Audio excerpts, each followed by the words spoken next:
មន្ត្រីកបបបានរកឃើញនៅភាពមិនអនុលោមលើសម្បូរវិខ្យល់ពាក់ព័ន្ធនឹងបទដ្ឋានព័ត៌មានកង្វះអនាម័យផ្នែកមួយចំនួនក្នុងទីតាំងទូបង្កក្លាសេសីតុណ្ហភាពមិនសមស្រប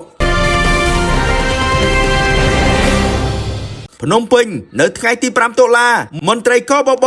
មន្ត្រីនៃអគ្គនាយកដ្ឋានកយនិងរដ្ឋកោនគរបាលប្រឆាំងបទល្មើសសេដ្ឋកិច្ចនៃស្តង់ការដ្ឋាននគរបាលរាជធានីភ្នំពេញអគ្គនាយកដ្ឋានពេទ្យសាស្ត្របានចុះត្រួតពិនិត្យផលិតផលសាច់បង្កកក្លាសេនាំចូលក្នុងទីតាំងចំនួន3ស្ថិតនៅមូលដ្ឋានខណ្ឌមានជ័យខណ្ឌឫស្សីកែវនិងខណ្ឌព្រែកភ្នៅបើតាមកបបនៅព្រឹកថ្ងៃអាទិត្យទី5តុលាឆ្នាំ2025នេះមន្ត្រីនៃអគ្គនាយកដ្ឋានកបបបានចុះត្រួតពិនិត្យផលិតផលសាច់បង្កសាច់ក្លាសេនាំចូលក្នុងគោលបំណងស្វែងរកសារធាតុគីមីហាមឃាត់និងអនុលោមភាពលើផលិតផលទំនិញក្នុងទីតាំងចំនួន3ស្ថិតនៅមូលដ្ឋានខណ្ឌមានជ័យខណ្ឌឫស្សីកែវនិងខណ្ឌព្រែកភ្នៅដោយមានសហការជាមួយសមត្ថកិច្ចពាក់ព័ន្ធរួមមានមន្ត្រីអគ្គនាយកដ្ឋានកយនិងរដ្ឋកោនគរបាលប្រឆាំងបទល្មើសសេដ្ឋកិច្ចនៃស្តង់ការដ្ឋាននគរបាលរាជធានីភ្នំពេញអគ្គនាយកដ្ឋានពេទ្យសាស្ត្រនិងមន្ត្រីអាជ្ញាធរខណ្ឌទាំង3មន្ត្រីជំនាញកបបបានធ្វើការដកយកសំណាកគំរូមកវិភាគជាមួយមន្ទីរពិសោធន៍ចល័តសរុបចំនួន33គំរូជាលទ្ធផលមិនមានការកំណត់ឃើញសញ្ញាណ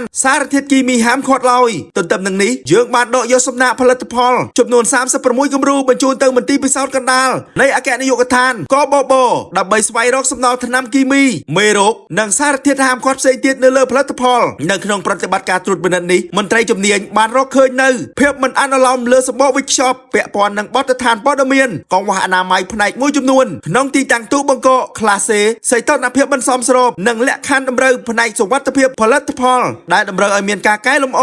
និងកែតម្រូវឡើងវិញដោយរងចាំលទ្ធផលវិភាគរបស់មន្ទីរពិសោធន៍មន្ត្រីយើងបានធ្វើការសៀលឃ្លុំបេផលិតផលអចរាចរណ៍ជាបណ្ដោះអាសន្ននៅក្នុងទីតាំងចំនួន3សរុបចំនួន7ទូអគ្គនាយកដ្ឋានកបបត្រៀមលក្ខណៈរួចស្រេចទទួលយកកិច្ចសហប្រតិបត្តិការពីគ្រប់ភាគីពាក់ព័ន្ធរួមទាំងសាធារណជនក្នុងការផ្តល់ព័ត៌មានឬធ្វើបណ្ដឹងគ្រប់ពេលវេលារួមទាំងថ្ងៃចុងសប្តាហ៍និងថ្ងៃឈប់សម្រាកផ្សេងៗ កុំជឿកុំជក់កុំជួញគ្រឿងញៀនបំណងល្អពី Right to You